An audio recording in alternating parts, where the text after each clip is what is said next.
Run, river, run, run through the hills. Run, river, run to the sea. Run, river, run to your place beneath the sun. Run, river, run. Hi, this is Jan Lewis. Welcome to be my guest today. We have from Cornerstone up the street in Milford, we have Michele Hamilton, right beside me. She's the Director of Community Relations up there. And beside her is Pam Maloney. And Pam is she's the Marketing Director, right, for Senior Living Residences. They've got a dementia-friendly Massachusetts program up there. That's one of the reasons I've got them on. As the years go by, we want to learn more and more and more what's out there, okay? Here come the Gen Xers. Here come the Boomers. I mean, you know. All right. Paul's going to zero in on some of the gorgeous signage that they brought with them. It'll describe more to you about Cornerstone and Milford. First of all, Michele, Cornerstone up in Milford, is that a rehab assisted living? What is that? Sure. So we are a vibrant assisted living community for seniors. So we have 65 apartments on our traditional assisted living setting, and we also have 25 apartments in a secure Compass memory support neighborhood that really, is a therapeutic program for those who have Alzheimer's or related dementias. Okay, so living there would be for people with memory issues, that type of thing. For the Compass Memory Support neighborhood, yes. For traditional assisted living, a lot of folks might have early memory loss, but a lot of folks just looking for additional support and care, and might not want to be keeping up with your yard anymore and enjoy 3 meals a day and not have to already cook. Cooked for you. I think we have a neighbor who had hip surgery, and I think after he left the hospital. Is it also like a rehab after surgery? You can definitely do rehab time after a hospital at an assisted living. Yeah. It's actually a very common practice. Sometimes they call it a respite stay, where you'll move in temporarily. Yeah. The nice thing about Cornerstone at Milford is they have no minimum stay, so if you need 2 days or you need 2 months, you can move into the insurance will just Cornerstone. Take care of it. We help you work with that piece of it anyway, to help manage that piece of it. So if you're lucky enough to live in this area, right around the Milford area, how good does it get? I mean, even if you have your surgery in Worcester, you can still be close to home. It's a nice place to go if you're not quite ready to go home yet, or if sometimes you might have to make modifications to your home before you can go back after a hospital stay. Yeah. It's a great alternative. It's all the benefits of assisted living on that trial stay, and it also helps you recoup in a home-like setting in your own apartment. I think I visited it once. I think you had a lobby, not like a yard sale, but a craft fair or a flower. Yes. Something. I think the Garden Club in Milford comes over with you. And our friend Kate Code, she is the CEO of the Fur Comfort Love Comf Cats. Yes. I sent her up there too because I made sure she got to visit a friend of ours, and I think he was over at St. Camillus while he was recovering from his surgery. I was surprised to see her come in. She came and visited him twice. She loves what she does. Now, Pam Maloney, how long have you been over at Cornerstone? So I've actually been with Senior Living Residences, which is the management company for Cornerstone. Mm-hmm. And so we were there. Actually, I opened it up with Michele. Oh, you both did. To help kind of kick Cornerstone off the ground. And so that was 5 years ago. Yeah, just over 5 years ago. So this is our 5th anniversary year. Right, to this month? This year. This year. We're making it one big celebration, but we are actually hosting a big 5th anniversary party next Wednesday night on the August 21st from 5 to 7. Where? And that's going to be right at Cornerstone. Anybody can come? Open to the public, yeah. It's Caribbean night. Okay, all right. Next Wednesday, August 21st. First, yes. What time? From 5 to 7. Go up to Cornerstone off Route 140. Okay, head to Milford from the 109. Okay. And, you'll be able to come in. You can see the community. You can listen to some steel drum music. They got food, the most amazing food. They have a chef there who makes wonderful, wonderful meals on a regular basis, but can really kick it up a notch. For music, steel drums. Yeah. Yep. Any vendors like crafters? We'll be we're going to be raising money for the Alzheimer's Association's Walk to End Alzheimer's. Yep. So we're going to be doing some really nice raffle baskets for donation. All right, now Michele, you started there, was 5 years ago you started? So I started with the management company, actually probably about 6 years ago with senior living residences, and then recently transitioned into Cornerstone at Milford, which, I've always really felt at home. It's a great community. We worked to open the community, like Pam said, about 5 years ago. It's in our own backyard. I'm pretty It's a nice local to the community. area. All right, we're going to describe, which one did you want Paul to zero in on first? You pick one. This one? Yeah. All right, let's do this one first, and tell the viewers what this is all about. Sure. So, Our Dementia Friendly Massachusetts program is almost as old as Cornerstone is, actually. We kicked that off in 2014, and it was a public education campaign it started off as, where we wanted to help educate the general public on what dementia actually is, Yep. and what causes it, and how it differs from Alzheimer's disease, and to kind of clear up some of the myths. So there's a difference between that and Alzheimer's. We'll Absolutely, talk yeah. about that, So yeah. Alzheimer's disease it's kind of like, if you think of it, when you get a cold, you might have some symptoms like a runny nose, right? right. So Alzheimer's disease is kind of the disease, and dementia is like the symptom of it. And it might not go further than that, right? Yeah, I mean, so dementia is encompasses any kind of cognitive impairment somebody might have. Most people think of it as memory issues, Okay. but it can be other things. It can be personality differences that somebody has. It could be a lack of judgment, and how every person who experiences either Alzheimer's disease or other dementia-causing disease is going to experience dementia in a different way. I saw it's that not in my always the family, same. not the Alzheimer's part. Member of my family, I saw the personality change a little bit. Negative, down, a little paranoia, and I thought, there's something different here. But they know exactly who I am. Yes. Now, that wasn't an issue, but it was just like, I thought maybe she's just depressed. I would be too if I had to live in a nursing home. Yeah. Definitely. I mean, there's all different kinds of dementia, of things that cause dementia, and from, like, depression can be that. Depression can also be a symptom of other diseases. There are many other diseases, Lewy body dementia, Yes, I heard about Parkinson's disease can cause dementia. My grandmother had UTIs can cause a dementia. Parkinson's. She said she had Parkinson's, and she said, I was just, I guess in my 20s, but she said to me, she felt like a prisoner in her own body. yeah.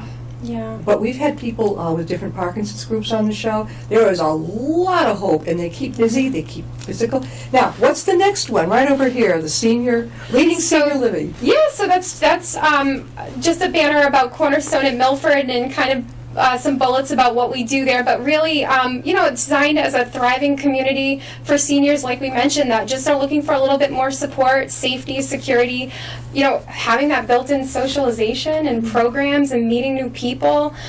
We have an award-winning brain-healthy cooking program that's based a lot on the Mediterranean diet, because there's just so much research on the brain health aspect of that diet, as well as heart health and whole body health.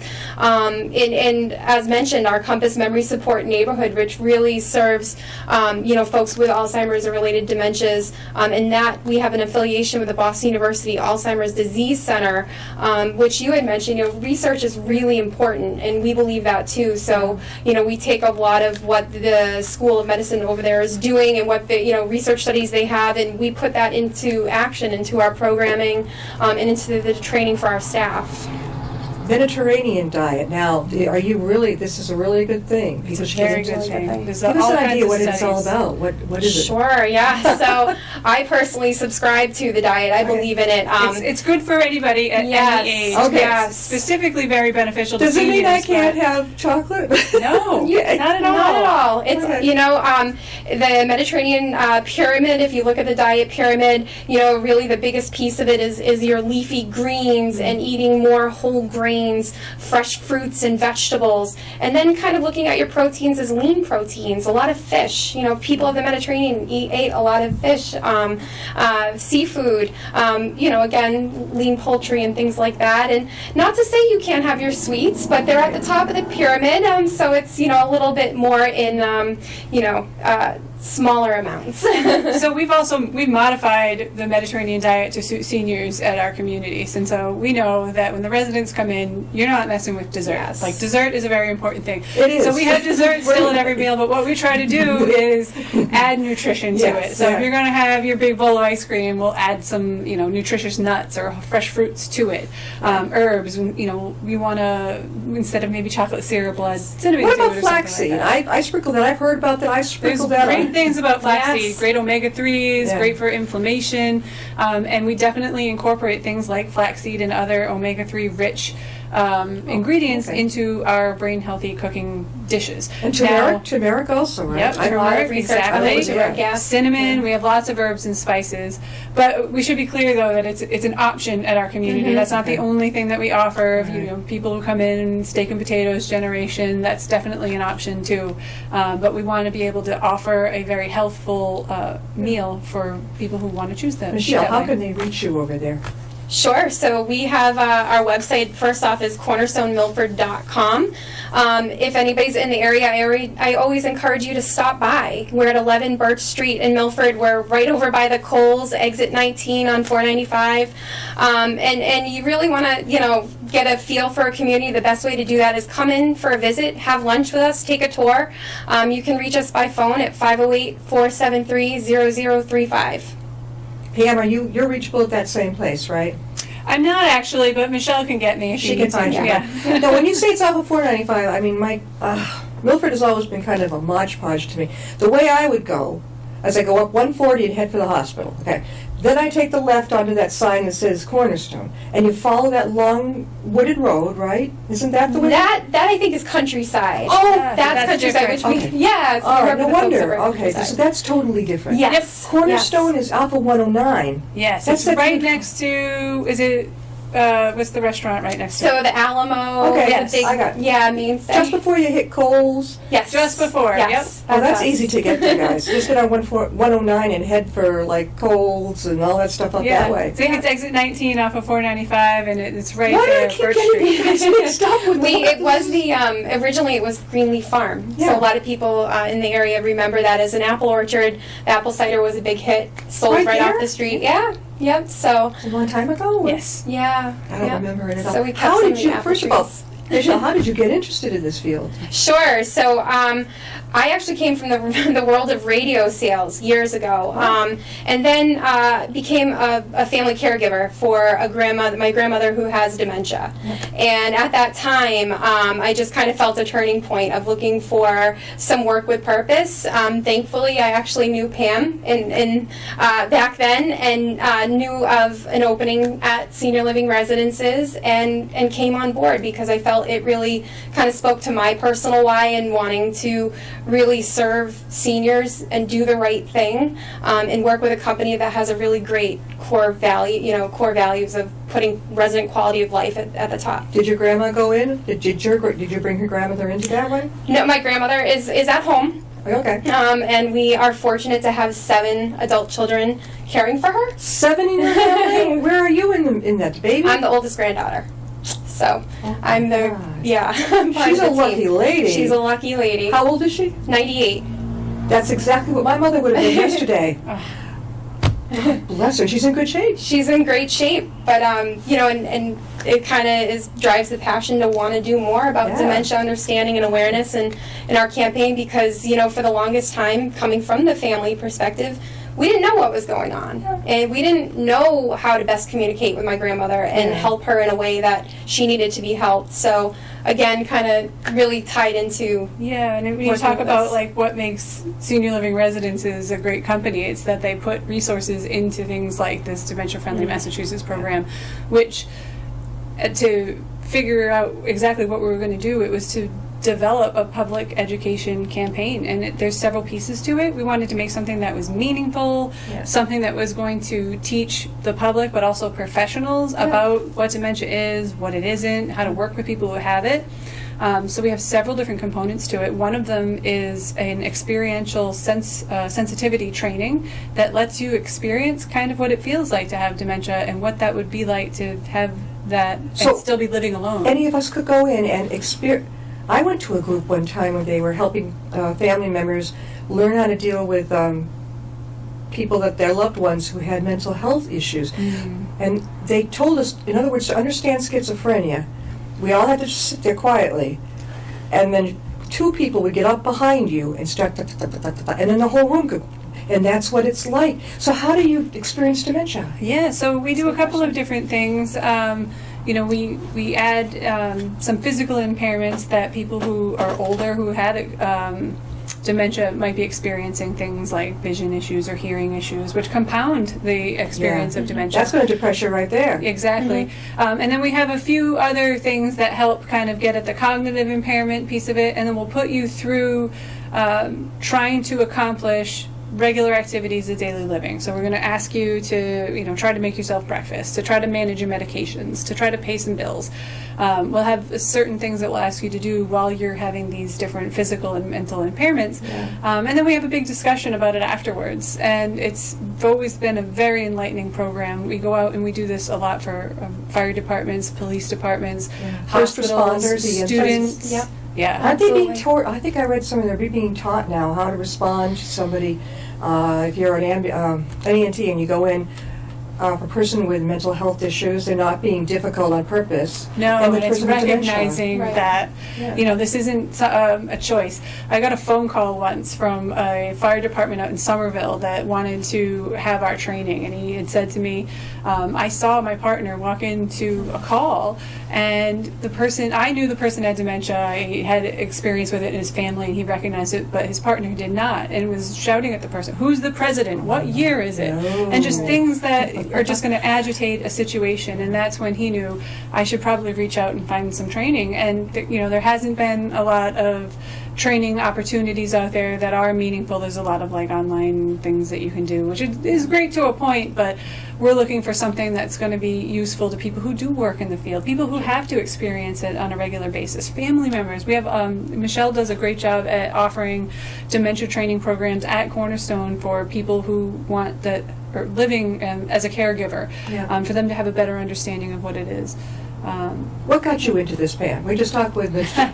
Well, how did you get into this business? I got into this business. I had worked with the folks at Senior Living Residences at a previous job, and I just loved what they stood for and the way that they do business. They want to build meaningful relationships with people. They're not looking just to, offer a discount today to get at the next sale. It's really more about building meaningful relationships and doing things like these public education programs that helping people. And when you can see that it works and that the work that you're doing is touching people, and from family members to professionals to people in the general community, it feels good. Do you help people, both of you? Do you families that come to you? Let's just say most people are pretty average income. There are a lot of people with very low income. Now, I always feel that they get shoved out because they can't afford. Their loved one needs to get to assisted living or something. How do you help them get just as equal treatment? So one of our values as a company is integrity, and we do what we say we're going to do. And part of that is we want to point people in the right direction, even if it means that their loved one is not a fit for Cornerstone. It's our mission to make sure that we educate that family. We have a lot of resources on our website. We have a blog, but also we're going to talk and share some resources in the area. Maybe a loved one might need skilled nursing and doesn't, need some more medical, has some more complex medical needs than assisted living can provide. Financially, we know of some folks in the community. We have sister communities that have more affordable programs that we can point people to. So that's really a part of our mission, is to just work with families and help them navigate this. It's a scary area to try to navigate if you don't know what it is. Yeah, exactly. And if you're not understanding things, comparing apples to apples, knowing how one community differentiates from another and how that impacts the cost is really kind of daunting if you don't understand what the difference is. And that's one of the nice things that Cornerstone and other senior living communities offer, is to work with you so that you can understand, wow, this community has this kind of pricing structure and this one doesn't, and this, you're a veteran, so you could possibly qualify for a veteran's benefit. Let me point you in the right direction to get that. We want to work with families to put them in a place so that they don't feel so stressed out, so that they don't feel like they're... Senior centers and nursing and places like Cornerstone and all, they're trying. It's about time. They're not our grandparents' nursing homes anymore, or No, our they're not. parents. Senior centers. I'm looking at what they're doing. I keep on track of looking. What would, if I was ever to go there, what would I do right now? Right now, I'm not sure, but years down the road, would I go? Would I do that? Would that interest me? It's not all about bingo anymore. No. You're going to bore the you-know-what out of the next generations. You really are. You're going to have to step it up, you know? That's why we have a very particular programming option at our communities that is really about offering like meaty programming, Fun stuff? from fun entertainment to visiting professors to come in and talk about particular things, groups and clubs. Arts and crafts? We do a lot of, Yes. even art therapy. Love it. We bring local artists in to help, with painting classes. Yeah. Cooking demonstrations are really popular. We have our chef Dave come out and actually do a cooking demonstration for our residents and get them involved. Let them try So, new ingredients too, yeah. and gets them to experience new things. Do all the people over at Cornerstone, do they all have a memory issue? No, not at all. No. You'll find, again, traditionally in assisted living, the statistic is about 60%, I think, could have this. Yeah, they might have some kind of memory issue, whether it's early stages of mild cognitive impairment or it's all the way to having symptoms of dementia. But the majority of people who are coming in to live at an assisted living community, they're looking for companionship. Yes. They're looking for somebody to help them manage their medications. Friends. They're looking for friends. Right. They're looking for decent, nutritious meals every day that they don't have to cook themselves. And a happy environment. They're looking not to have to do yard work. They don't want to, That would be use my a father. snowblower Yes. anymore. I don't want to do the yard. Yes. No. Take the worry out of Yeah. all of that. Exactly. So that, and these, the nice thing about assisted living is we offer help for different things. So, if you're getting older and you're finding it more difficult to, get into the shower every day or getting dressed because of physical impairments and things like that, we can help with that.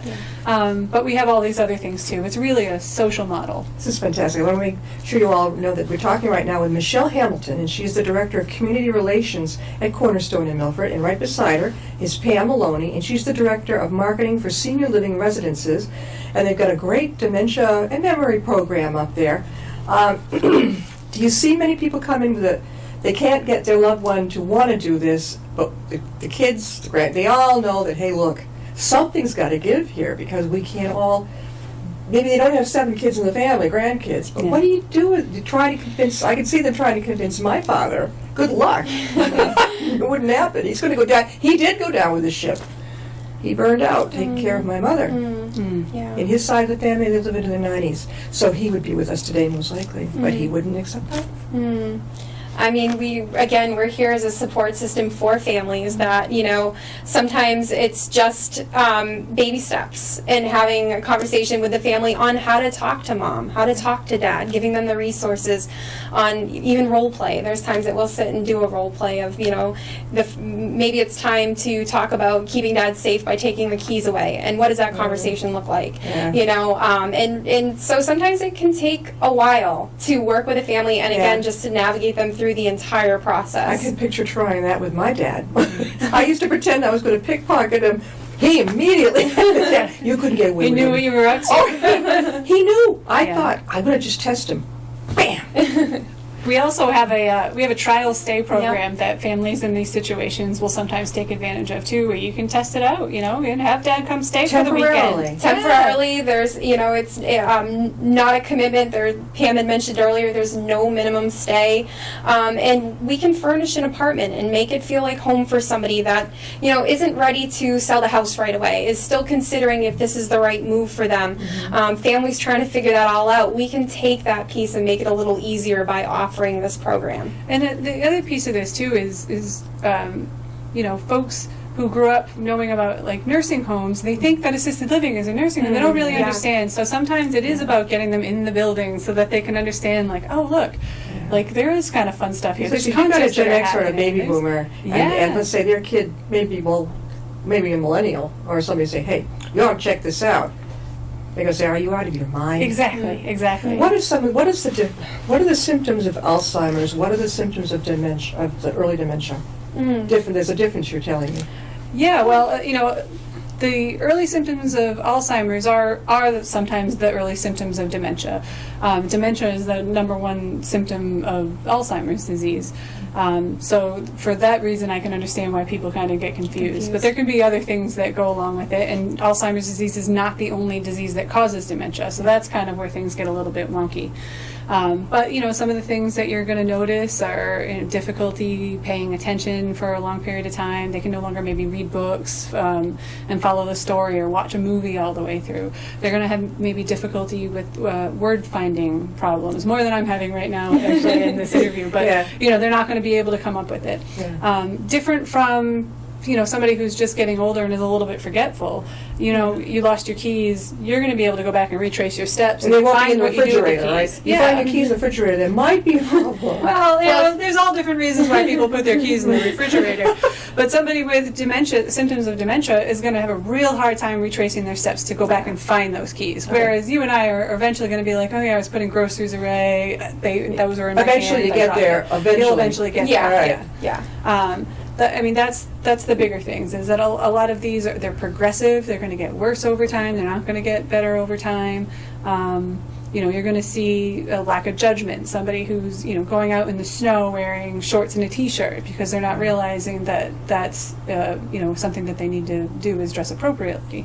All the way to we see people who maybe never swore before, but all of a sudden they're cursing like crazy in public in an inappropriate situation, and that's again kind of a lack of judgment type of thing. It's going to be scary at both ends for the grandkids and the kids, and the older person. Well, I don't want to say elderly. What's elderly? But the older than the kids. Maybe some of them are really onto it, and they're like, "Uh-oh, I'm doomed." How do you handle that? I mean, a big part of, again, why we do a lot of our dementia presentation and then the experience, and we go out to the community and we bring this out as a tool. That's the reason. We want to take the stigma out of the disease. We want to educate people on what it is, because the scare factor goes with that, not really understanding. So a big part of our mission is to get this out beyond Milford. We've trained the fire, the police in Milford. We're working with Milford Regional Medical Center now to be conducting a big training in the fall, which we're really excited about. But our next step is to really bring this more to students, the high schools, town administrators. And get out to the greater community. Even the people that are working with the seniors that are staying at home and they're experiencing this, they need to know how to work with these folks. They need to know how to work with these families that are experiencing it, because when there's a misunderstanding, it is scary. You don't want to talk about it. Yes. You might kind of be talking under your breath. You think that they're doing it on purpose, but they're not doing it on purpose. Right, not doing it on purpose. Yeah.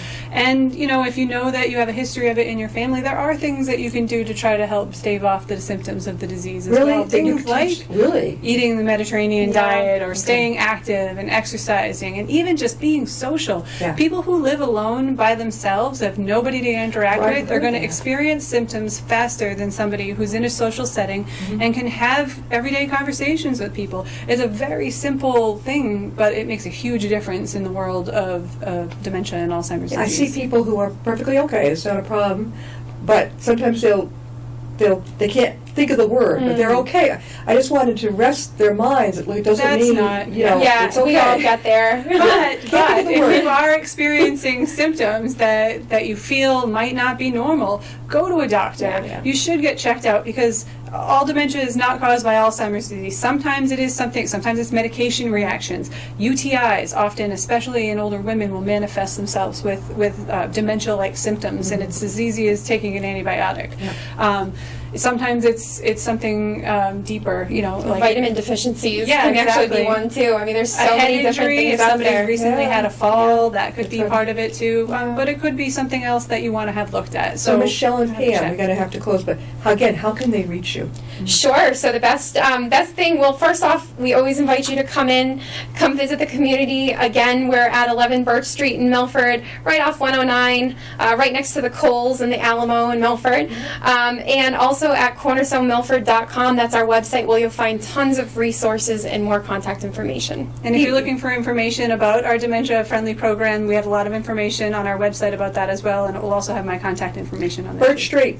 I remember years ago I think it was where welfare used to be. There was a building down off at Birch Street. There's a fire department, I think, down there. That's yes, also the yes. shortcut to get to Central Street, to get to Yes, into Worcester yeah. down there. Birch Street, I remember taking people down there. I remember that very well. Thank you guys for being on the show. you for Don't having be us. afraid to give them a call, get in touch with them. Things are looking up, really looking up. You have a family member, friend who has memory problems, looks like a bit of dementia, Alzheimer's, you don't know, you want to get them in. Don't be afraid. And just for a consultation, Absolutely. come on up, talk. they can talk Yeah. to you about it. Not scary, just Nope. go ahead. It's a different world now. It's not this black and white. You get to talk about it, right? Thank you guys very much for being on. Thank you. Thanks so much for having us. Oh, and don't forget the open house up at Cornerstone on next Wednesday, March. September. Yeah, It's our August Caribbean- 21st. Caribbean Talk about bash. the August 21st. Okay, I'm thinking of our schedule coming up, and it starts at 7? It starts at 5 5 o'clock. to 7. Yeah. And there'll be some eating, right? We'll be Oh, eating. yes. We'll have tropical food, and we'll have steel drum and just raffle prizes, and we're, again, going to be raising money for the Alzheimer's Association Walk to End Alzheimer's. Awesome. Thanks, girls. Thank you. Thank you. All right. See you next time and be my guest.